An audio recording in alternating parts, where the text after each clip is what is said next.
India could split horizontally into two parts as it runs into Eurasia. The movement of the Indian plate that includes most of modern South Asia is causing the Himalayas to grow.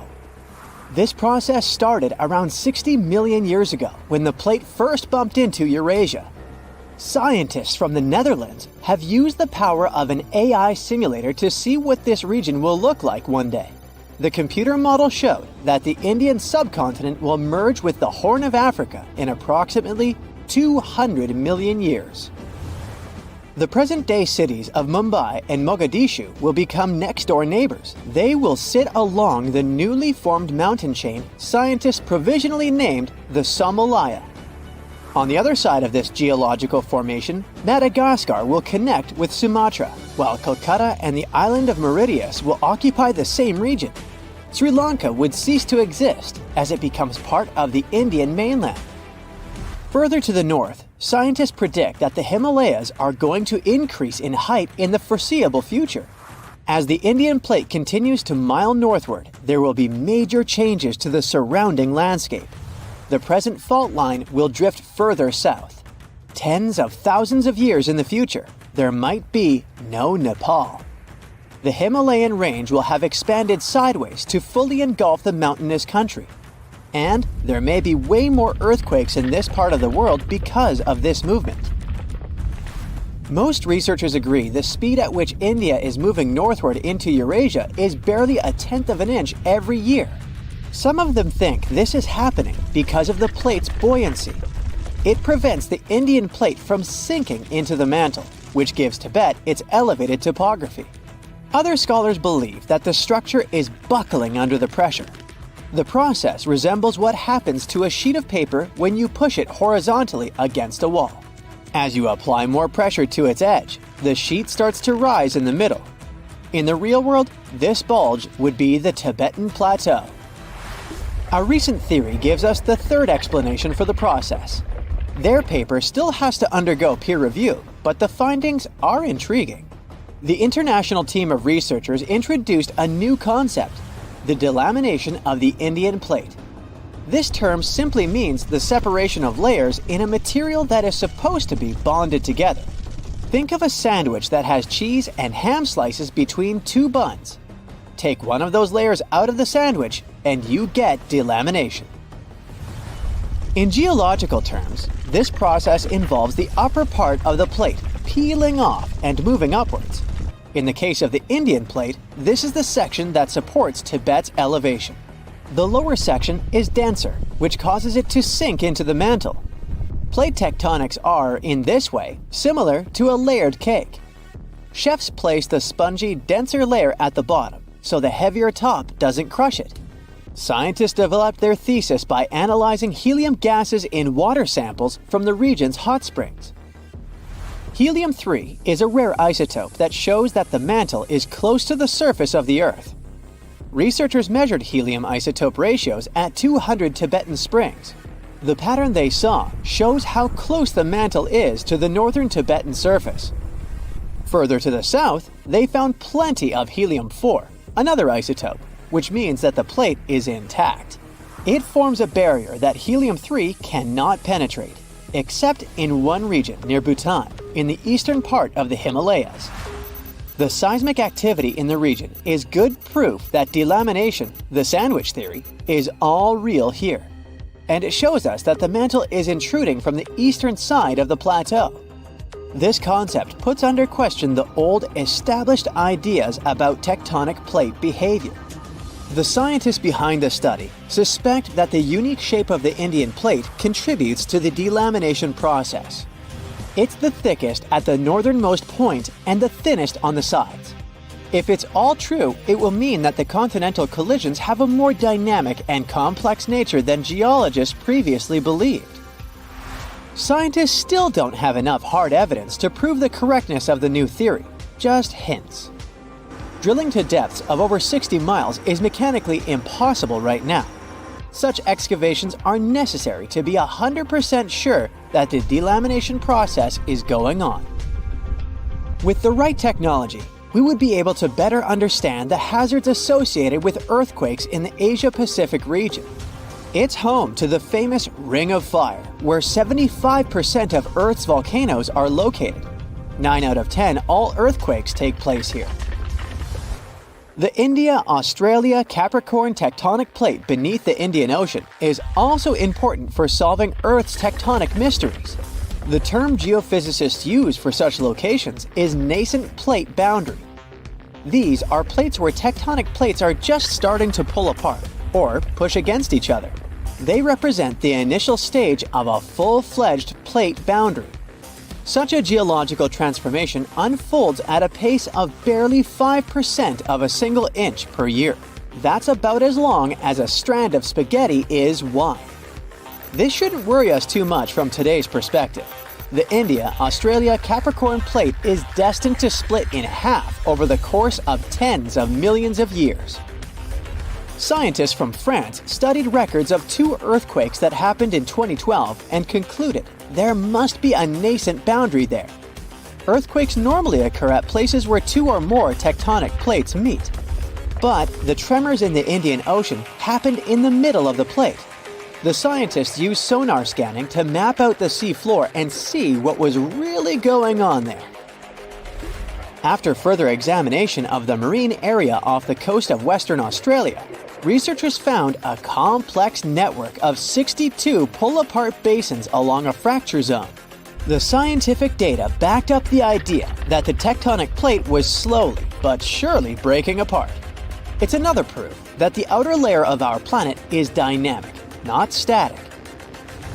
In some cases, you don't have to be a scientist to notice these powerful underground forces. Massive crevices emerged almost overnight due to heavy rainfall in a seismically active region in rural Kenya, first in 2018 and then again in 2023. The local population named the biggest of them the Grand Canyon. These events were not one-time incidents, but signals from the East African Rift System, part of the Great Rift Valley.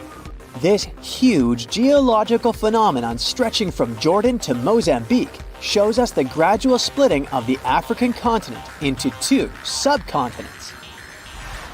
You can find rift valleys all around the world as proof of how tectonic plate movements are changing the planet. The East African Rift shows the underlying dynamics of the Nubian and Somali plates. The Nubian plate bears most of Africa, and the smaller Somali plate cradles the Horn of Africa.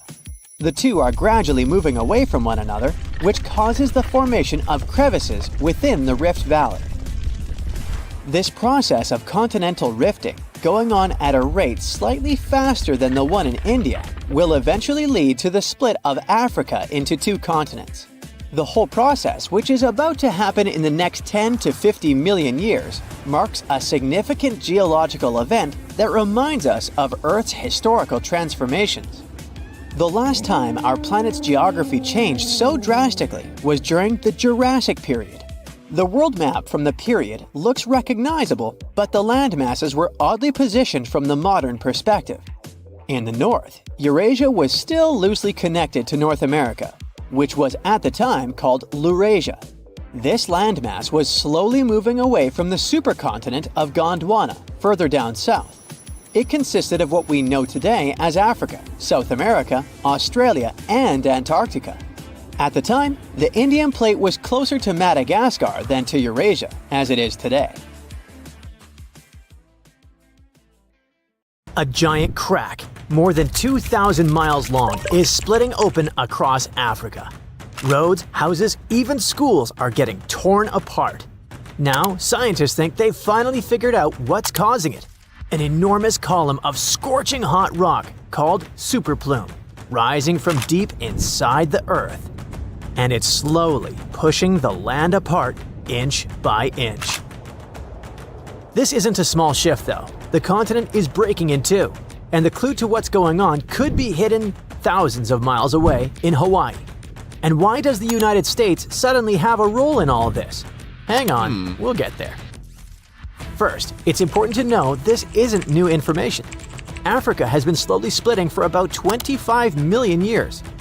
This is happening in a region called the East African Rift System.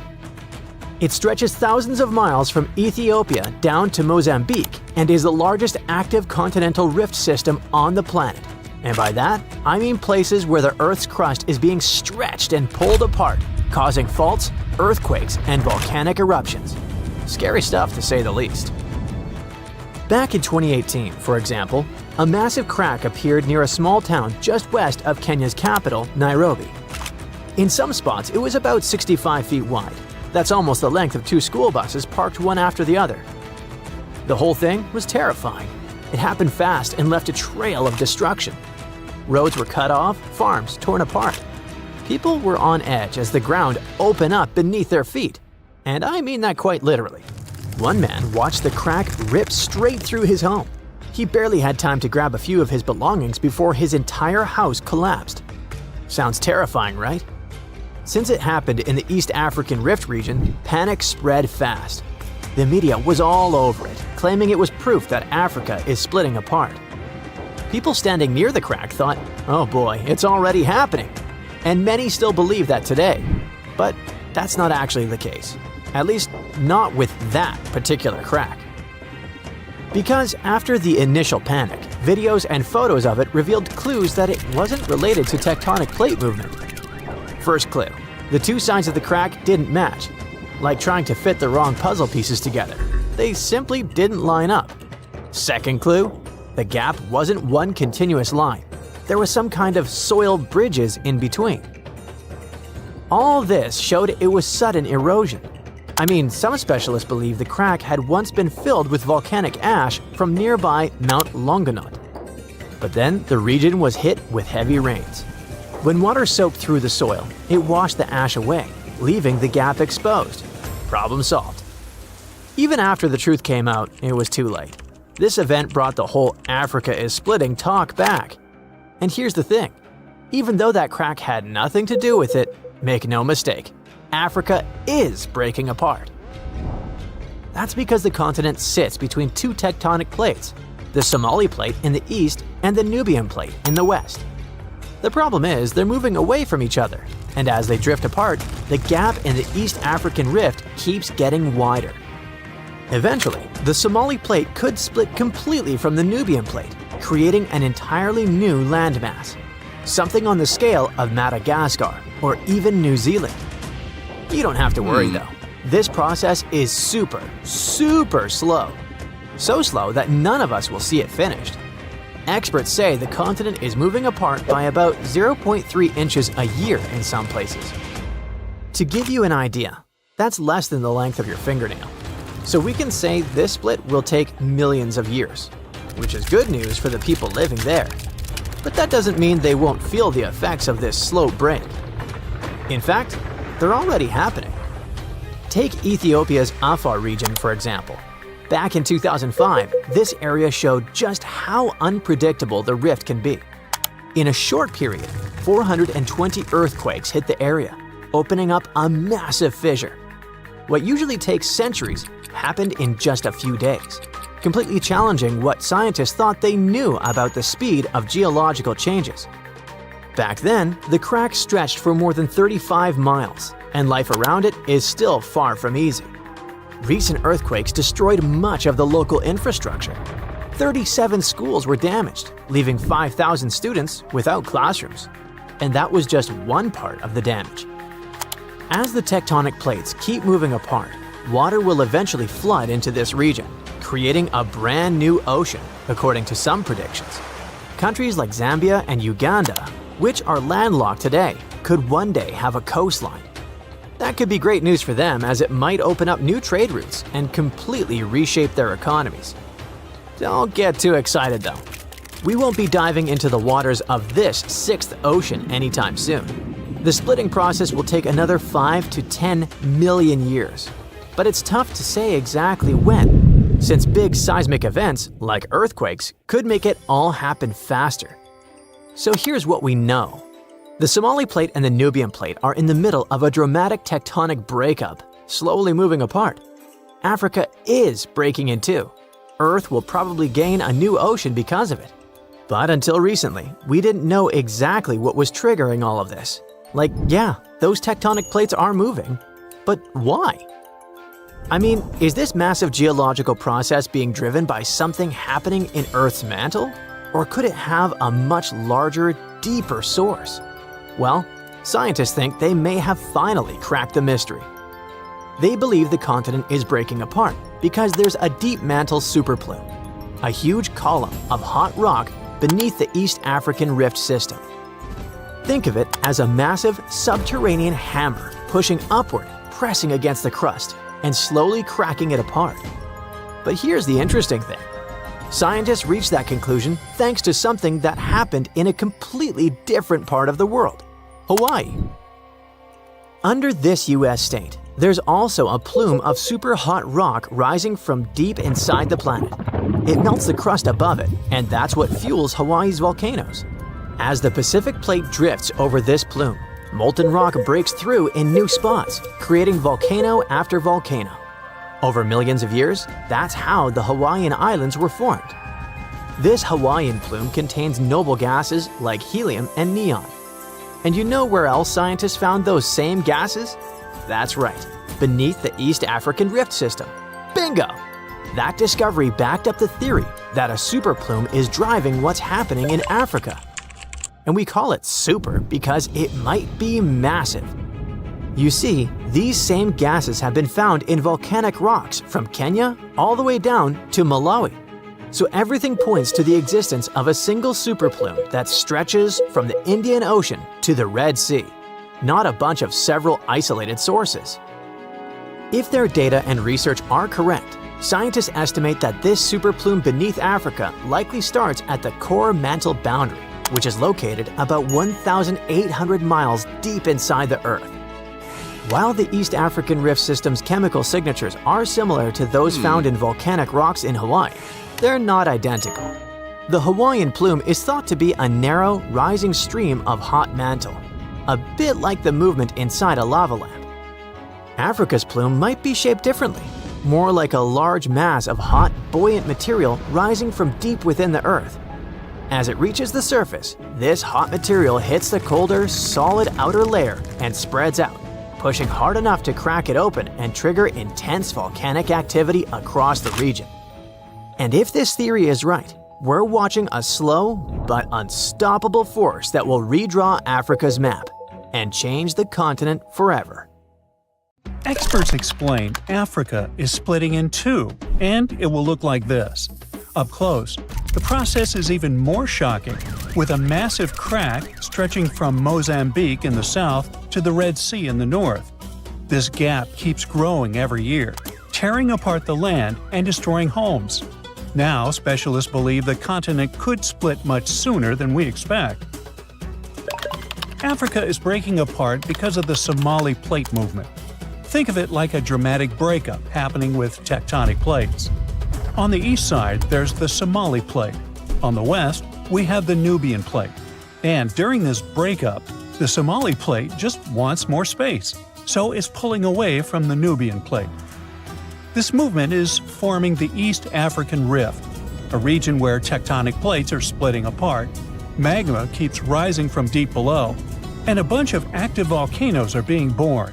So this place is hot, with daytime temperatures that can soar to 130 degrees Fahrenheit, and at night they cool down to 95 degrees.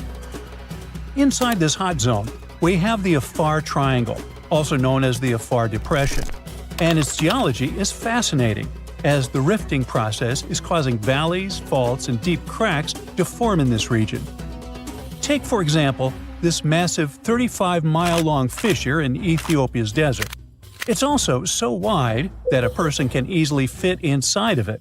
But what's scary is this crack keeps getting bigger, growing about a half an inch every year. The Nubian and Somali plates moving apart could also lead to a new ocean forming in Africa. This type of process isn't something new. About 150 million years ago, when dinosaurs were still around, a similar tectonic shift created the Atlantic Ocean.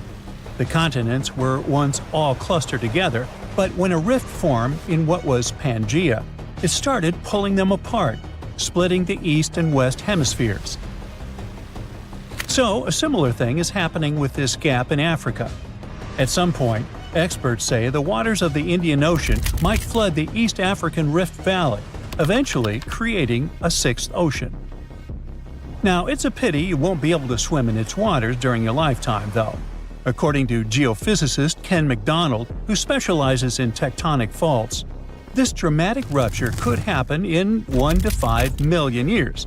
Trust me, that's considered fast in geologic terms, and way sooner than most experts thought. Now, even though you won't get to watch Africa breaking apart, people there will still see and feel the signs. They might experience intense volcanic eruptions and strong earthquakes as this process slowly unfolds. One example is related to that scary crack in Ethiopia's desert we mentioned earlier. The fissure was created in 2005, after the area was hit by 2 volcanic eruptions and 163 earthquakes, each with a magnitude greater than 3.9. A crack this deep and long on Earth usually takes centuries to form, but in this case, it unfolded in just a matter of days. That's how powerful this event is. In fact, this kind of intense seismic activity can speed up the African splitting process, and that's why it's so hard to predict the exact time frame for the event. What we know is that people are already calling this new land the Nubian continent. If the predictions are right, it will include Somalia, Kenya, Tanzania, and part of Ethiopia. That's exciting and concerning at the same time. As new coastlines emerge, countries will need to make major adjustments when it comes to infrastructure and land management. They might lose a lot of roads, houses, and other constructions currently located near or right in the East African Rift. In Kenya, for example, the fissures tore apart a busy road, and authorities desperately tried to fill the gap with rocks and cement. In another case, an old woman was sitting and eating with her family when her house suddenly split down the middle. Recently, earthquakes that happened near Ethiopia's Afar region demolished 37 schools and forced about 5,000 students to leave their classrooms. Unfortunately, stories like this could become more common over the next few years. But there is a positive side to all this. Countries located in the middle of Africa, like Zambia and Uganda, could gain coastlines, and that might be great for them. Having a coast means they would get access to new trade routes, opening fresh economic opportunities. Plus, think about the tourism boom. With all those newly formed paradisical beaches, these countries could become the next big gateway spot for travelers. The local ecosystem in this newly created ocean will change as well, and new marine species may emerge. So, let's look. This is the path where the rift is most advanced right now. I mean, we expect this is where Africa will eventually get separated. But things could get a little more complicated. Some time ago, Michael Daly, a geologist at the University of Oxford, suggested that this rift could extend further west. And some new evidence backs up his theory, pointing out that the crack could extend south through Botswana's heartland into South Africa and west through Namibia, all the way to the Atlantic Ocean. If these fractures widened into deep cracks, the ocean might come in and fill the gaps. Experts say Africa could split so much that it becomes an archipelago. But then again, we won't see that happening. It will take tens of millions of years for this to play out.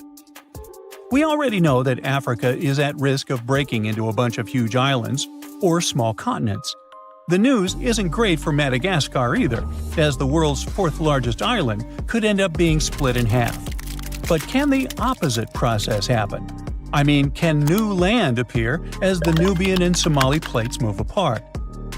Well, as these tectonic plates get away from each other, the magma from the Earth's mantle might rise to the surface, and when it cools, it solidifies into new land. That's how other places in the world emerged, like Iceland and the Azores. So, yeah, the same process could happen in the East African Rift, and over the long term, it is possible that the rift could create new islands.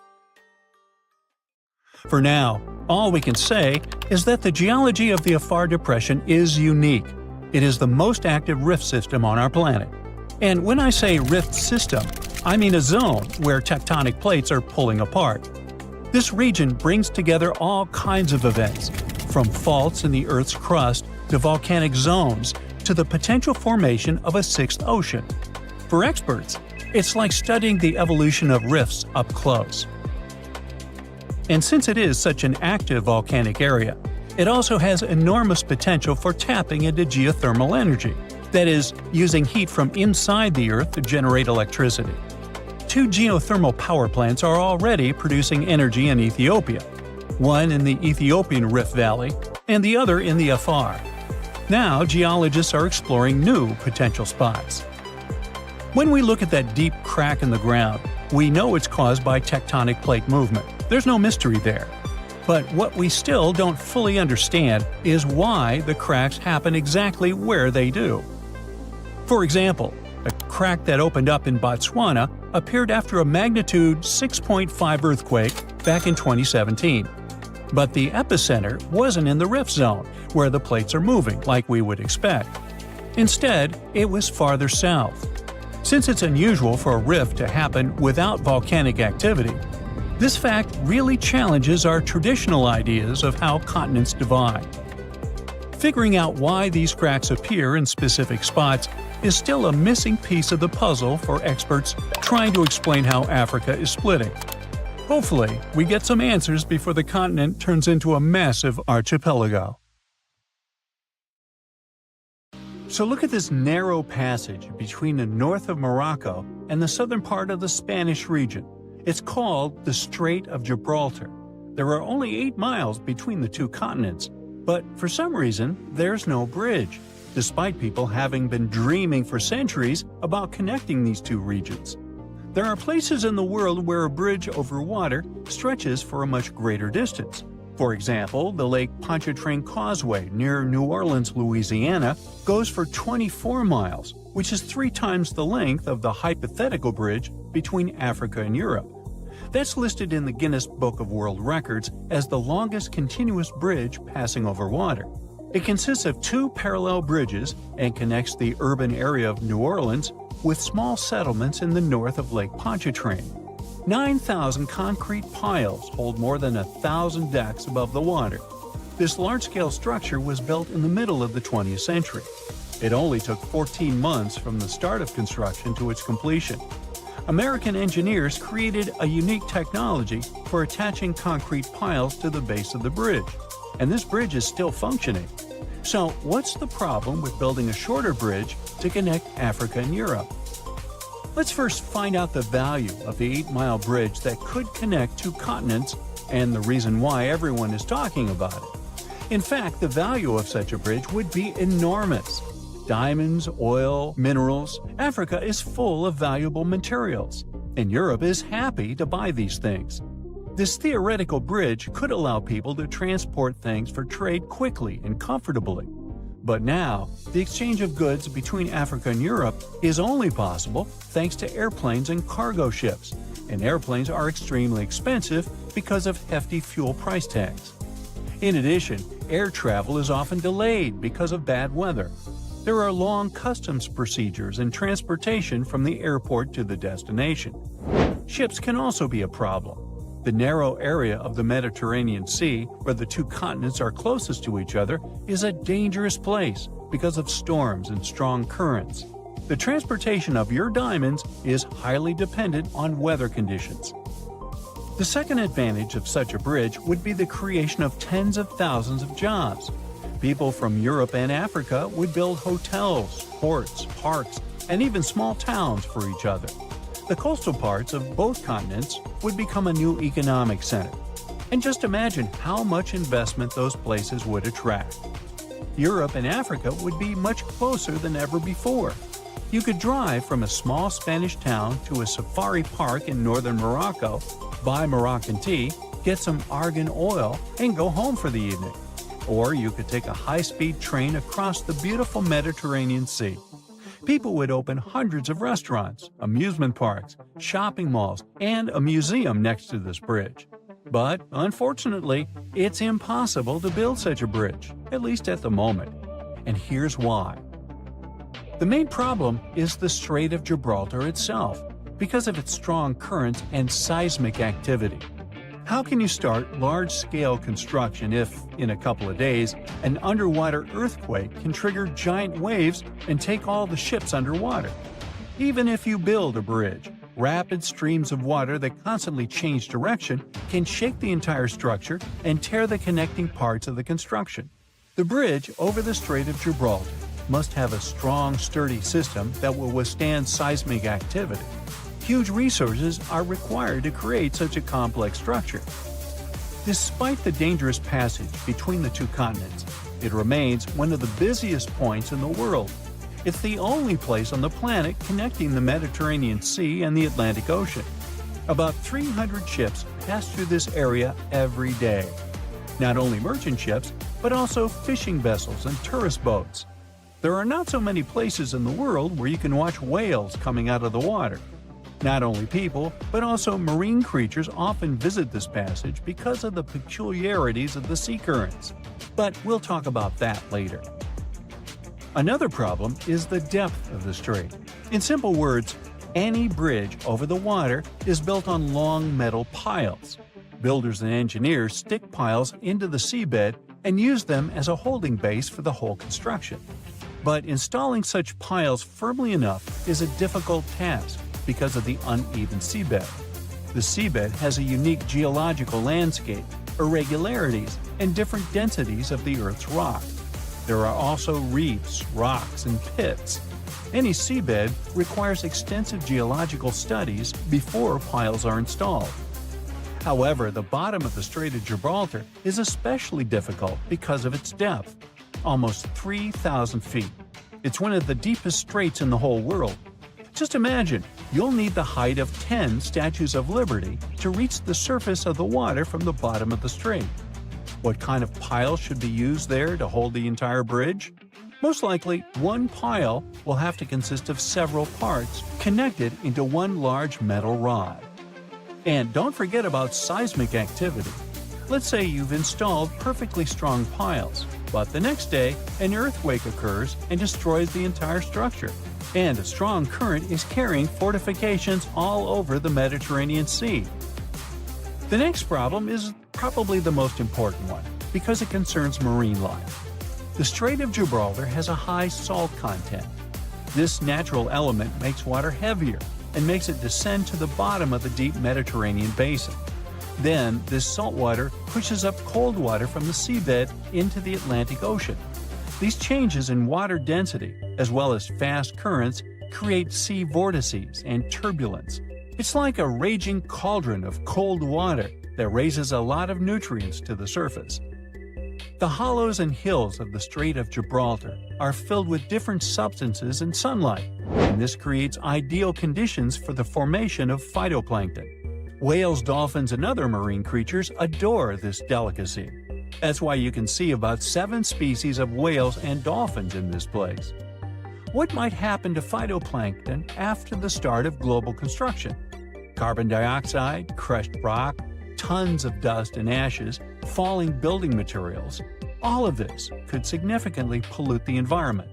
Without phytoplankton, many fish would go extinct. Without fish, thousands of fishers wouldn't be able to get food and earn money. But even if the bridge was built, cars and trains would continue to pollute the air and water. This disruption of the delicate balance in this narrow strait can lead to larger-scale environmental disasters. Dolphins and whales may leave to look for food elsewhere, and thus take resources from other marine inhabitants. Like falling dominoes, one problem can follow another. And all this because of one bridge. In 2007, the Spanish Ministry of Environmental Protection introduced speed limits for all ships sailing through the strait in order to not disrupt the delicate balance of nature. At the beginning of the 20th century, a French engineer proposed a project of a bridge, but it was rejected because it was too complicated and costly. People also tried to develop a 23-mile-long tunnel, but this project also faced financial and technical difficulties. People are still dreaming of a bridge over the Strait of Gibraltar. Perhaps, in the future, when we develop cooler technologies, we'll be able to build this thing. Oh, by the way, there hasn't always been water between these two regions. In the distant past, the two continents were connected. The entire Mediterranean Sea is the remains of the Tethys Sea that existed before the era of dinosaurs. Then the African and Indian plates collided with the Eurasian one, and the Tethys Sea completely disappeared. In its place, a land bridge was formed that separated the Mediterranean Sea from the ocean. Without access to water, the sea dried up about 6 million years ago. But then, when the bridge came down, the water began to fill the dried-up pool. For tens of thousands of years, the narrow plate sank lower and lower, and the Mediterranean Sea eventually got its current water levels. Wow, this port is so buzzing! Thousands of people come here every day to work, cargoes come and go, fishers are weighing their catches for the day, and even posh cruise ships pop in here to show this idyllic place to all the people on vacay. The ocean shore is fantastic. People walk along the beach eating ice cream or building sandcastles. Oh, and by the way, right now we're standing where the Sahara Desert used to be. Normally our lifetime is too short to see any major changes. We don't notice mountains rise or the way rivers change their course. Entire valleys may be sinking, but it usually takes too long for them to sink entirely.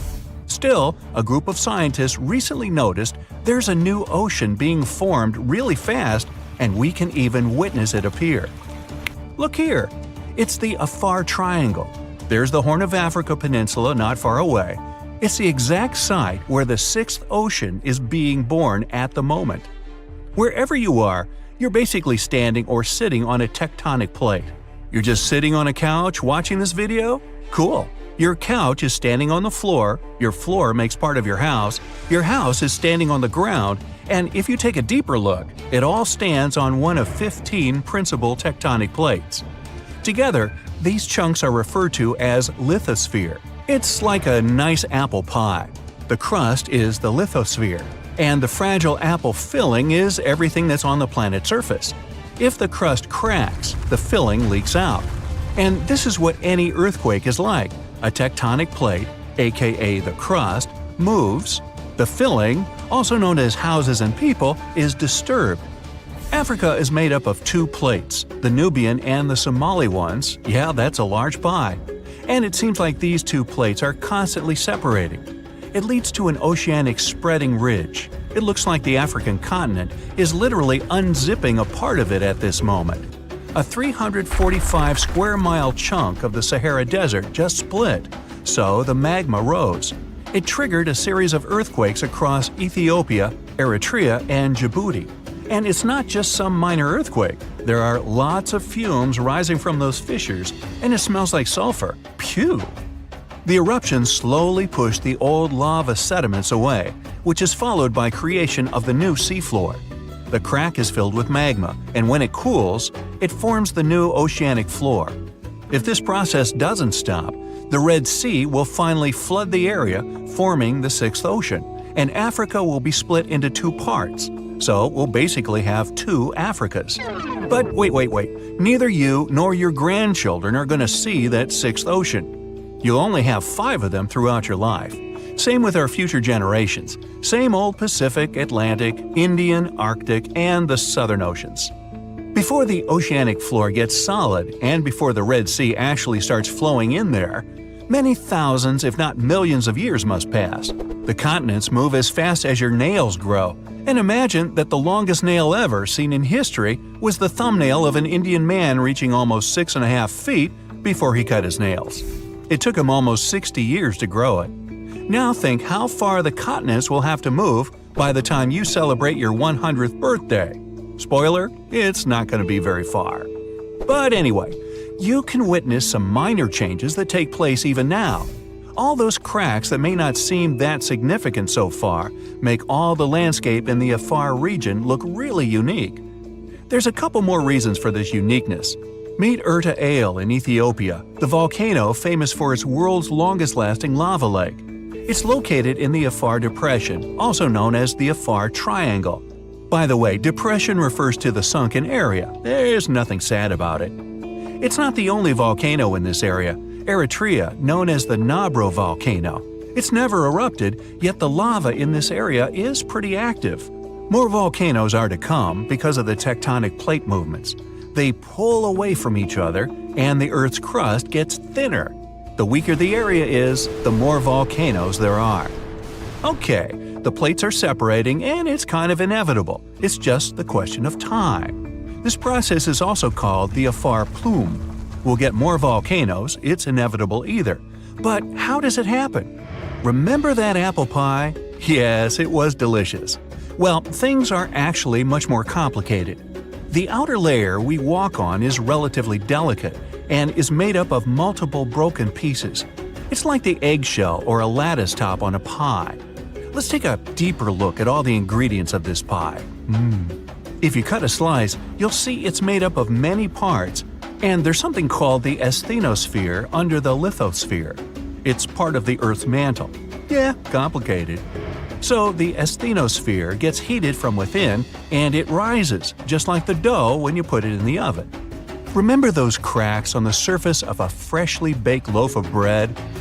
Man, I'm getting hungry.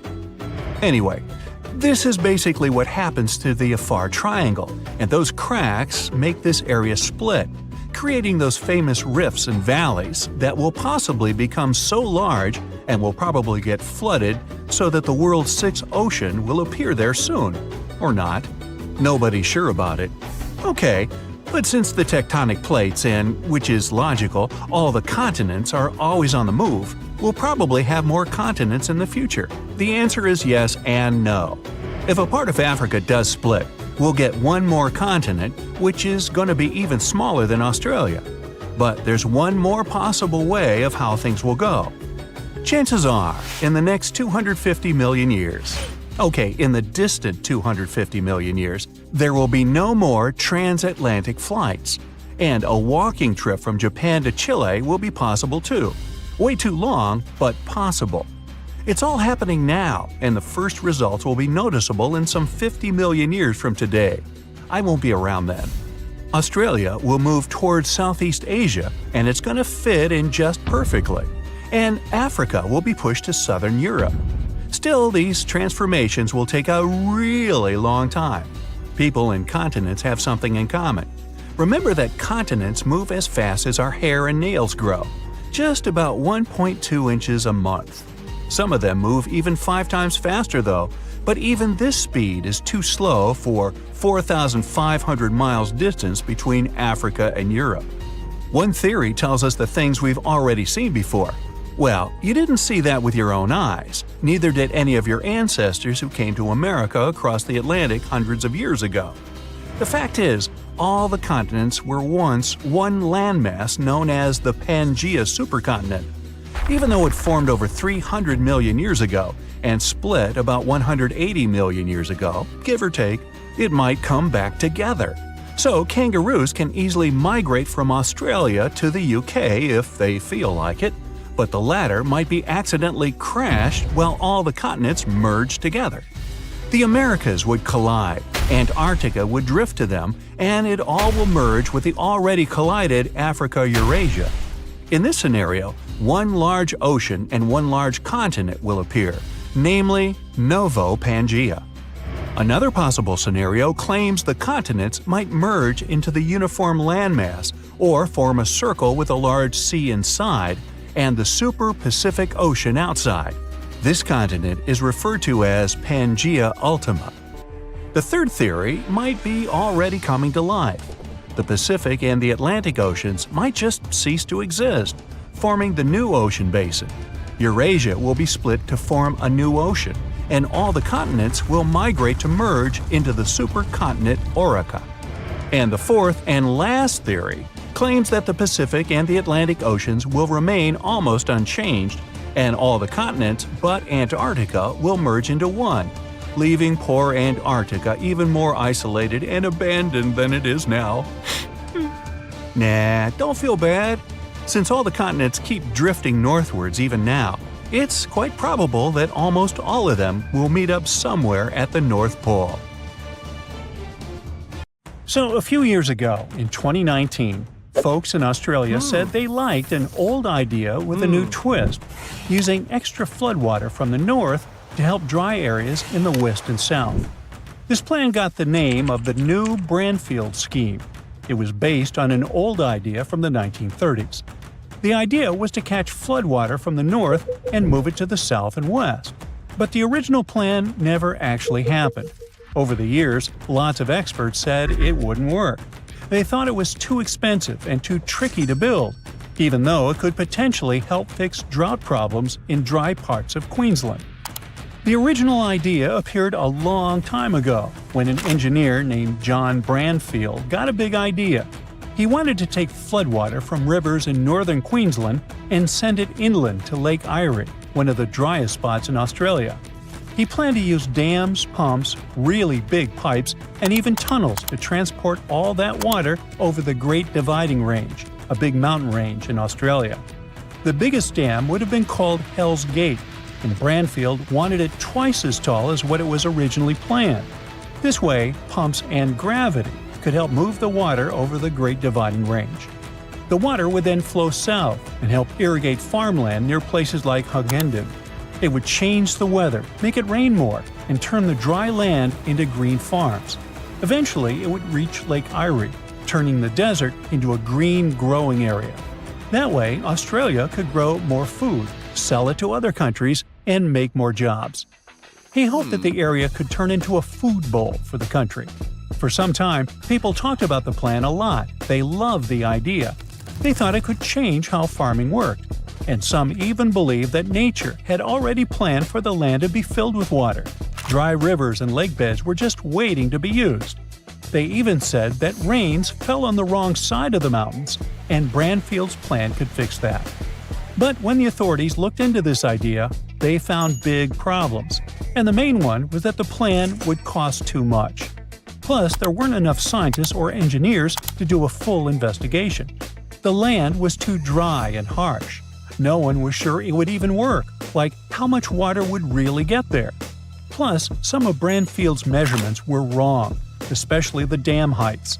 So, in 1947, they officially shut the project down, claiming that even if they built the project, it wouldn't be worth it.